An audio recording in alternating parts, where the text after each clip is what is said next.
Bom dia, pessoal. Acho que não vamos ter Patrícia hoje, porque ela não vai falar bom dia, mas a gente fala. Não está entrando. Bom dia. Bom dia para todos. Bom dia, turminha! Ah, que belezura! Ai, bonitinho. Hoje já está com toda a energia, né? Bom dia, gente. Obrigado, nós vamos estudar junto, né, gente? É interessante que eu estou sentada aqui olhando o slide, dá a ideia, né, de Jesus falando assim, eu vou te ensinar a ver verdade, né? Então, eu achei muito bacana isso, porque, na verdade, esse capítulo de João começa Jesus batendo um papo com os discípulos, que seriam apóstolos, perto do momento já dele se entregar, né, às nossas questões. Porque quando ele se entrega à cruz, à crucificação, ele está se entregando às nossas questões.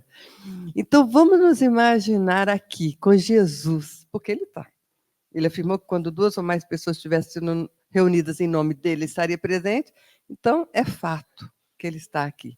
Somos muito mais de 2. Se a gente olhar o lado encarnado, somos até poucos, né? Mas os desencarnados, né? Então, vamos imaginar Jesus conversando com a gente.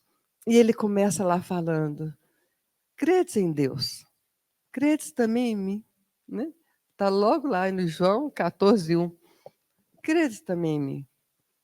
E ele vai trazendo, mostrando para cada um que há muitas moradas na casa do Pai. E se assim não fosse, eu já teria dito a vocês. Né? A gente vai lembrar da passagem que... desculpa, mas eu acho que é Tomeno, não garanto não. Que fala assim, mas para onde o senhor vai? Né? Porque ele fala, eu vou primeiro e vou preparar um lugar para vocês. Mas para onde você vai? Ele falou assim, mas você está comigo esse tempo todo e não sabe para onde eu vou? Né? Nós estamos o tempo todo com Jesus e ainda não sabemos, mas nós vamos aprendendo. Então, vamos pensar aqui, Jesus conversando com a gente, falando, eu sou o caminho, a verdade e a vida. Né? Eu vou ensinar para vocês qual que é o caminho, o que eu vivi até agora. Qual que é a verdade? Aquilo que eu estou te ensinando a ver. Olha para dentro de você. Olha o que você realmente quer. Se posicione como filho daquele pai que eu trouxe. Não é aquele que vocês imaginavam. Aquele que tinha preferências, que tinha humores. Uma hora estava bravo, outra hora não. Eu trouxe um pai que ama. Mas eu trouxe um pai que ama os justos e os injustos. Os puros e os não. Os pecadores e os não. Né? Aquele que te traiu e aquele que te ama. Então, se esse é o Pai, olhe para você e veja se você está se posicionando como filho dele. Porque somos, mas nós precisamos nos posicionar como filhos desse Pai. E se a nossa questão hoje está dificultosa, está embaraçosa, está dolorida, o que esse amor quer me ensinar? O que esse amor quer me ajudar a crescer, a sair dessa dor? Então, nós vamos observar aqui, por isso que eu trouxe, né? Não dá para aparecer, mas eu trouxe esse Jesus brilhante, né? Cheio de luz. Emmanuel vai trazer para a gente, por enquanto, já que nós estamos falando de verdade, ninguém se atreverá, em boa lógica, a exibir na Terra a verdade pura, ante a visão das forças coletivas. A profunda diversidade das mentes, com a heterogeneidade de caracteres e temperamentos, aspirações e propósitos, impede a exposição da realidade plena ao espírito das massas comuns. Imagina eu, Lícia, aqui, me atrevendo a falar, gente, eu vou falar para vocês o que é a verdade. Só aí já criaria barreira, ou criariam barreiras, porque cada um de nós é um. E qual aspecto da verdade que eu traria aqui? Né? Que verdade? Eu gostei desse slide que a Soraya trouxe uma vez numa exposição, e onde a gente mostra, de um lado, o moço está garantindo que é o 9, do outro, o outro está garantindo que é o 6. Qual que é a verdade? Vai depender do ponto de vista. vai depender de como ou de onde eu estou observando. Emmanuel continua falando que cada escola religiosa, seu Fausto já falou isso aqui para nós, em razão dessa diversidade, dessa heterogeneidade. Falei errado. Em razão disso, mantém no mundo cursos diferentes da revelação gradativa. Nós observamos que até nós mesmos, em relação a uma coisa, a nossa verdade se amplia. A verdade ela não pode ser modificada. E quando é modificada, nós vamos entender que o que eu entendia era errado. Então, não era verdade. Ela era uma verdade para mim até aquele momento. Mas se ela modificou, ela não é verdade. Mas se ela ampliou, é a verdade. E ela é gradativa, por isso, porque ela vai ampliando, conforme as minhas experiências, conforme a minha análise, conforme a minha vida, a minha forma de ver a vida, de ver as circunstâncias, os fatos, aquilo que me acontece, ou aquilo que eu experiencio. A claridade imaculada, a verdade, não seria, no presente estágio da evolução humana, provas e expiações, caminhando para a regeneração, assimilável por todos e de imediato. Já seria humanamente impossível, tanto é que nós não temos como assimilar a verdade, seria humanamente impossível assimilarmos a verdade, e ainda mais agora nesse contexto. Por isso que nós criamos tantas confusões em nós mesmos. Mas não era para ser assim? Mas se Deus é bom, por que eu estou passando isso? Mas e se? E se não? Não são esses os questionamentos? E aí, quando trazemos esses questionamentos sinceros, não há pecado em questionar Deus. O que deve haver em nós é a sinceridade do questionamento. Se eu trago esse questionamento, eu preciso trazer também a resposta, buscar em mim, porque é dentro de mim que Deus vai falar. E aí eu obtenho a resposta, eu obtenho a minha resposta, e aí eu obtenho uma verdade para aquilo que eu estou buscando. Né? E eu vou ver se é verdade, se não é a minha verdade, mas se é a verdade, se eu comparo com o lado e o ensinamento moral do Cristo. Porque ele falou que ele era verdade, então tem que estar de acordo com o que ele trouxe para a gente. Há que esperar pela passagem das horas. Eu acho isso fantástico. Nós queremos para ontem. De preferência, nós queremos para amanhã, né? A coisa tem que estar pronta o mais rápido possível. Mas Emmanuel vem trazer que temos que esperar o passar das horas, porque nós precisamos maturar. Né? O que eu quero agora, eu preciso saber se é bom, se é útil, e se fará o bem, se será produtivo. Então, eu preciso de uma maturação para tudo na vida. Como nós temos uma percepção de tempo muito pequena, de acordo com a nossa evolução, então nós não conseguimos pensar muito em tempo, em momento, nós achamos que não vai dar. Se eu tenho que estar aqui às 9 horas, meu tempo não vai dar se eu fizer alguma outra coisa. Mas se eu trabalho esse tempo no esforço, na responsabilidade com Jesus, não é fanatismo, é fato. Eu falo, Jesus, apareceu essa situação e eu tenho essa outra situação. Me ajude a dar tempo. O tempo não modificou, a Terra continua andando no mesmo período, mas o meu tempo, ele se torna elástico. Né? E nós percebemos e falamos, ó que sorte, ó que milagre. Obrigada, Jesus. Você me ajudou a utilizar o tempo da forma adequada e deu tempo. Há que esperar pela passagem das horas nos círculos do tempo. A semente, nos círculos do tempo, a semente, com o esforço do homem, provê o celeiro. Então, se o homem, a semente, o homem não cria a semente, mas se o homem planta a semente, e se ele trabalha ali o esforço dele de cuidar da semente, com certeza vai dar frutos e o celeiro vai lotar. O carvão, com auxílio da natureza, se converte em diamante. Aí já não é a mão do homem, é a mão da natureza, é o tempo fazendo.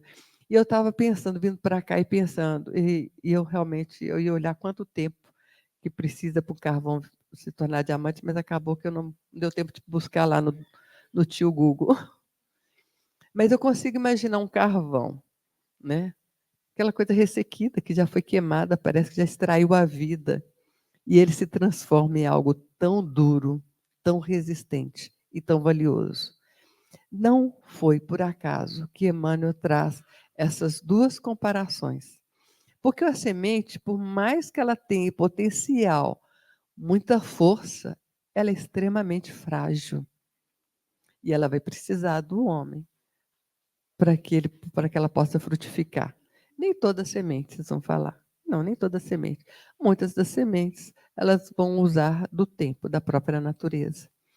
O carvão, que nos parece tão frágil, também, aí sem a ação do homem, ele vai se tornar nessa fortaleza e tão útil para todos nós. E se for se transformar num brilhante, numa joia, vai precisar da mão do homem, do cuidado, da habilidade do homem. Olha que como tudo precisa de tempo, precisa de esforço e precisa de que nós saibamos olhar, saibamos ver. E para ver, você gasta tempo. Para ver o que está passando dentro de mim, gasta tempo. Eu preciso parar. Por que nós não sabemos meditar, fazer uma oração sincera, conversar com Deus, conversar com o Pai, conversar com o doutor Bittencourt? Inúmeras vezes nós falamos, doutor Bittencourt, me ajudar, doutor Bittencourt. E a coisa ficou tão parada, mas já valeu, mas já valeu. Mas se nós trouxermos isso de uma forma mais intensa, teremos tempo para fazer as outras coisas. E melhor, se nós pararmos para olhar aqui dentro, o que o senhor está me mostrando com essa situação? Porque eu sei que aqui eu posso crescer, eu sei que aqui eu posso ser útil. Me ajuda. Me ajuda a ver a verdade dessa situação. E assim nós começamos a criar intimidade com aquele que é caminho, verdade e vida. Semana que vem alguém vai falar sobre o caminho. Emmanuel continua falando que por isso, porque nós precisamos de esperar o tempo das coisas, por isso vemos verdades estagnadas nas igrejas dogmáticas. E essas igrejas dogmáticas, o Espiritismo não traz dogmatismo, né? Não se evolui, não se trabalha, não se professa em dogmas, né? Mas se nós ficarmos paralisados, nós começaremos a trazer dogmas, né? E a verdade ficará estagnada. Por quê? Porque Emmanuel está trazendo para nós que a verdade ela é movimento, porque ela precisa de expansão. Então, por tudo isso, pelo momento, pela situação, muitas vezes nós vemos as verdades estagnadas nas igrejas dogmáticas. Nós vemos as verdades provisórias nas ciências. E a gente vê, em determinado momento isso está certo, em determinado momento isso amplia, em determinado momento da ciência a coisa é assim, em determinado momento isso já é de uma outra forma. As verdades progressivas nas filosofias, as verdades convenientes nas lides políticas e as verdades indiscutíveis em todos os ângulos da vida civilizada. E aí eu trouxe o que Rumi traz, que a verdade é um espelho que caiu do céu e se partiu em 1000 pedaços. Cada pessoa pegou um pedaço e pensa que tem toda a verdade. Não dá para ver, mas ali naquele pedaço de espelho, a pessoa está se vendo e está vendo uma parte, porque não dá para ver toda. E quando Emmanuel traz que vemos verdades de determinadas formas, eu fiquei me imaginando com um pedaço quebrado de espelho e olhando um olho, depois o outro, e aparecer na boca e o cabelo, e a gente vai vendo partes. Assim é a nossa verdade.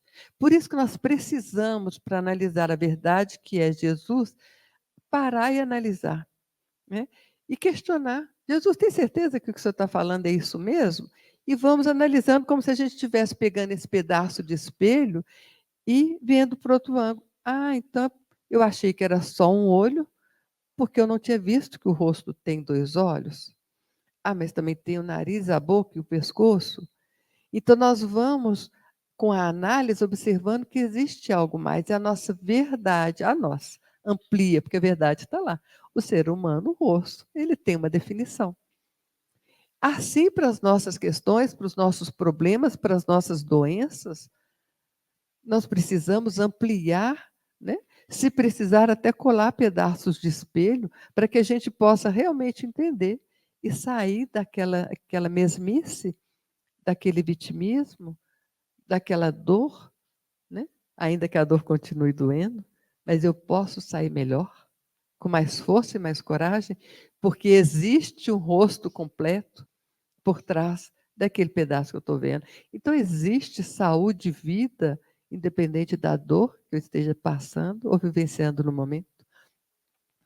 Emmanuel continua falando que semelhante imperativo, porém, para a mentalidade cristã, apenas vigora contra as massas. Essas verdades picadas é só quando nós estamos em grupão. É só para todo mundo. Então, a coisa é assim, né? E não está errado. Mas quando nós paramos, eu e Deus, paramos para conversar, para analisar, isso se amplia. Porque o crescimento é individual, ainda que dependente do coletivo. Diante de cada discípulo no reino individual, Jesus é a verdade sublime e reveladora, né? Então, para as massas, é assim. E não está errado, porque é uma verdade. Agora, para mim, e aí eu trouxe aqui, o Theo falou, está estudando? Eu falei, eu estou querendo ver se eu vou lembrar de falar do livro. Ave Luz, João Nunes Maia Miramês. Traz passagens de Jesus conversando com cada um dos seus discípulos. É um ensinamento, porque é como se ele estivesse conversando com cada um de nós. Cada um naquele momento com umas dúvidas, com umas questões, aí vem e vivencia alguma coisa e depois vai conversar com Jesus. Aqui quem vai conversar com Jesus é Judas Tadeu. E lógico que o tema é verdade. E a gente está lembrando que nós estamos ali no bate-papo com Jesus, né? E aí eu acabei de vivenciar alguma coisa, experienciar alguma coisa.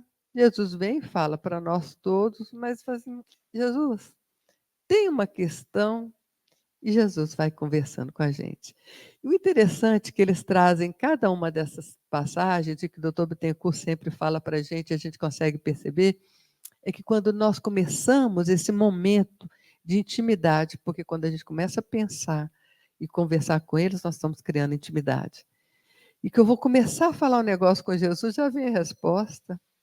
Mas não é porque ele está em espírito, não. É porque ele sabe mesmo. E ele já vem conversando com a gente.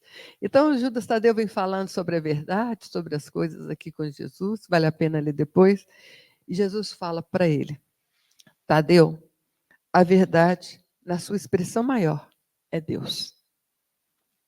A verdade, na sua expressão maior, é Deus. Maior. Mas, se nós trouxermos para nós, que somos um grupo ou massa, o que é Deus? Ou quem é Deus para cada um? Cada um tem seu conceito. Por isso que Emmanuel fala que a mentalidade cristã vigora quanto às massas.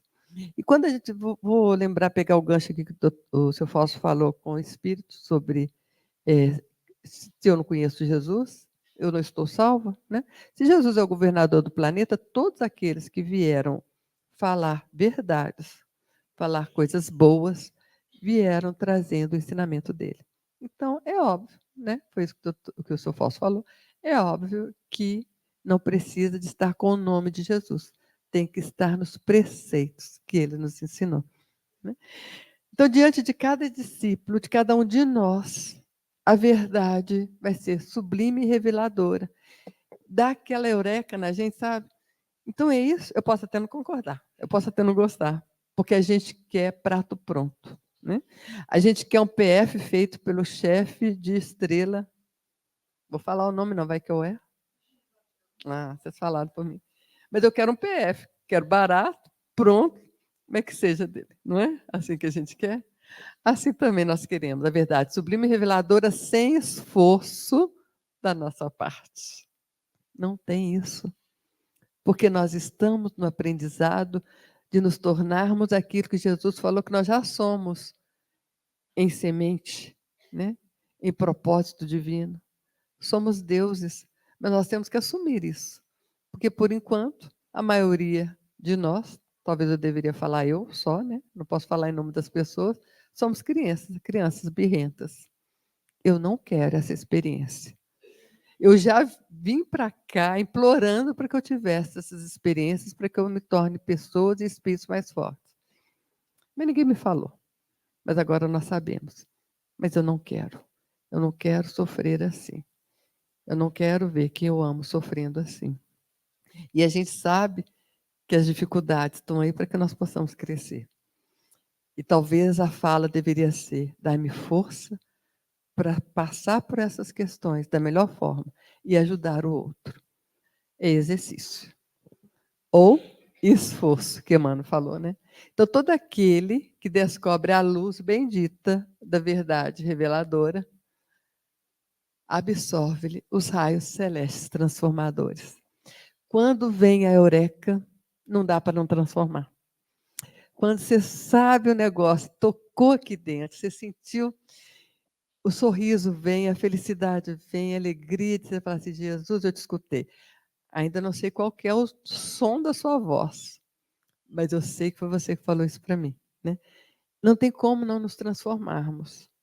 E a transformação para nós também não é parte de mágica. Eu não sou semente que de repente eu estou dando ali virei uma macieira cheia de maçãs, doces e todas vermelhas ao mesmo tempo, ainda que tenha alguém que goste delas verdes. Não tem como ser assim, é por parte.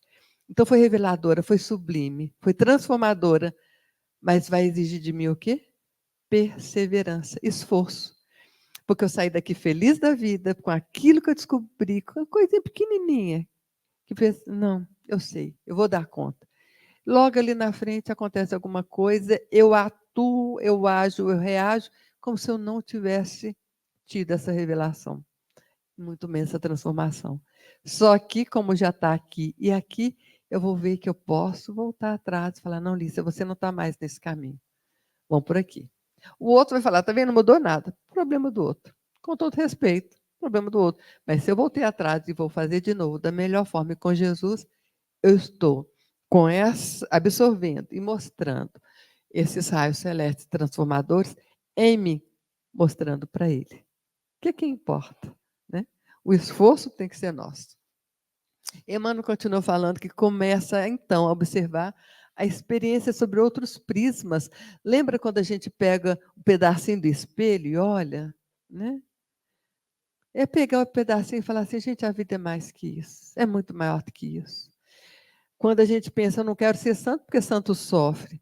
Mas quando a gente pensa: eu não sou santo ainda, porque eu estou sofrendo da mesma forma. Então é melhor ser um santo com sofrimento do que um santo sem sofrimento. Nós precisamos dessas experiências, muitas vezes, de dor, e às vezes dores intensas, para que nós possamos nos tornar do diamante. Já saímos do carvão para o diamante. Foi devagar, milhões de anos. Mas agora, do diamante para o brilhante, vai precisar daquela... Aqui, com todo respeito ao dentista que estiver aqui, ao doutor Joaquim, mas aquele barulhinho daquele motorzinho, nós vamos precisar muito daquilo para tirar as nossas arestas, que ainda precisam mostrar luz, brilho, força, para nos tornarmos realmente brilhantes, em luzes celestes. Não é qualquer luz, não, gente. Nós não somos pouca coisa, não. Nós somos filhos de Deus. Olha que bacana, que abundância. Começa a observar a experiência sob outros prismas. Essa dor, essa situação, qual outra forma que eu posso olhar isso? Ainda que esteja doendo e doendo tanto. Elege mais altos padrões de luta. Jesus está doendo agora, mas eu sei que daqui a pouco, eu quero que isso se transforme, porque o Senhor prometeu que vai transformar, que eu vou me tornar um espírito melhor. E quem está no meu caminho também vai poder transformar. E aí, elegendo mais altos padrões de luta, vamos descortinar metas santificantes, identificarmos com horizontes mais largos, né? Porque aqui a gente está vendo isso, e quando dói a gente olha isso, ou isso, a gente abaixa. E quando nós descortinamos horizontes mais longos, mais largos, mais altos, quando nós olhamos para o céu e vemos essa grandeza, gente, é muita coisa. Vamos olhar para o céu, vamos olhar para tanta coisa, para o infinito, quanto nós podemos crescer. realizar, né? Viver é muito mais do que essa gotinha de experiência maravilhosa. E nós precisamos dela para podermos abarcar o universo, o infinito. O reino do próprio coração, então, passa a gravitar ao redor do novo centro vital, glorioso e eterno, que é Deus. Deus em nós. Jesus falou: vai, faça oração, entra no seu quarto, no interior de você mesmo, conversa com o Pai. Então, quando nós conseguirmos olhar a verdade por esse outro ângulo, nós vamos conseguir gravitar ao redor de Deus dentro de nós, dentro de nós. Respeitar esse templo que ocupa, que guarda Deus dentro de nós. Respeitar nosso corpo. E se eu respeito a verdade do outro. Não sou conivente. Eu respeito. Né? Eu amo. Eu gostaria que meu filho, que meu marido, fizesse o que eu quero. Mas eu preciso respeitar. O que não quer dizer que eles estejam certos e que eu não possa mostrar, vivendo o melhor caminho. E não quer dizer que eu não possa aprender com eles as experiências que eles estão tendo. É por isso que estamos juntos, para que a gente olhe, analise, vejamos e percebamos que o centro não sou eu, o centro é Deus. Emmanuel termina falando que à medida que se vai desvencilhando das atrações da mentira, cada discípulo do Senhor penetra mais intensivamente na órbita da verdade, que é a pura luz. Gente, eu fico às vezes eu queria ver, eu queria imaginar, não, imaginar a gente consegue, né? É só pegar um livro de geografia. Eu queria ver a nossa órbita, eu queria ver a nossa galáxia rodando, mas eu queria ter condições para perceber, né? Porque senão eu ia vê-la parada, como da mesma forma que eu vejo a Terra, onde eu estou pisando parada.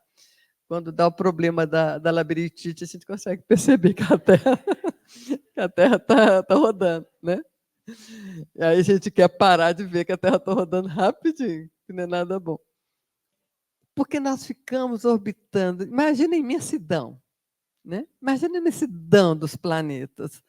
E nós ficamos numa imensidão de dor tão pequena. Respeitável. Ninguém está menosprezando as nossas dores. Elas são necessárias. Mas eu tenho que observar o tamanho delas. Eu não posso fazer com que elas sejam maiores do que elas são, porque já são grandes e profundas demais. Eu só preciso perceber o tamanho delas e abarcar novos horizontes. Levantar meus olhos, né? Ver o que Jesus prometeu. E é real. Se nós parássemos na dor que ele, teoricamente, sentiu, quando apanhou, Jesus apanhou, gente. E depois foi crucificado. Doeu. Mas nós não podemos falar de dor de Jesus, né? A gente imagina a gente sentindo dor, né? Eu lá no crucifixo, ixi, eu não aguentava. Acho que só o medo já tinha me feito fazer morrer bem mais rápido, né? Do que o que ele ficou lá. E logo depois, gente, porque foi muito rápido, ele aparece deslumbrante de luz, não vai dar para ver, então nem vou voltar. Deslumbrante de luz, difícil de enxergar, de até perceber que era ele, porque está falando em pura luz e nós somos luz, nós não falamos de energia. Nós precisamos, quando nós paramos, quando eu falo precisamos, é porque é para todos nós mesmos, eu sempre uso plural e muitas vezes eu devia usar no singular, eu devia falar eu preciso, mas eu sei que vários de nós aqui presentes, inclusive os que estão na internet, precisamos, sim, de observar as coisas de outra forma, de analisar a vida de uma forma mais leve, mais bonita, para que ela possa se tornar isso, né? Quando eu começo a olhar para mim, para as minhas dores, e dar significado para elas, ainda que teoricamente ela tenha vindo de fora, eu estou sofrendo por causa do outro, eu estou sofrendo por causa daquela situação, aí eu trago para mim. Ou eu estou sofrendo por causa da doença que está em mim, eu trago isso para mim e vou trabalhar o meu pensamento, que é criador, E vou agradecer a Deus as oportunidades, pequenos presentes que Deus nos dá. Aldinha sempre traz para a gente aqui que no Espiritismo havia um hábito, eu falo havia porque eu quero que a coisa esteja no passado, ainda não está. Havia um hábito de dizer que a gente vem para Deus ou para o centro espírita por amor ou pela dor. A Alda sempre traz para a gente que nós sempre estaremos buscando Deus por amor ou por amor. Porque é só uma forma de amar. Deus não sabe fazer nada diferente que não seja amor. Então, as nossas dores, as nossas dificuldades são amor de Deus em outra expressão. É amor. É a oportunidade que Ele está nos dando, é um presente. Lícia, eu quero você pura e brilhante, pura luz. Mas você vai precisar de passar por aquele ferrinho do dentista. Vou precisar. E hoje em dia tem anestesia, né? Pode ser que não doa. Dependendo do estrago que eu tiver deixado acontecer dentro de mim. Pode ser que doa bastante, né? Mas nós estaremos sempre com as mãos do Dr. Bittencourt nos auxiliando, com as mãos de Jesus, com as mãos de Maria, essa mãe querida. Gente, não vamos esquecer que ela quis ser nossa mãe também, não só de Jesus.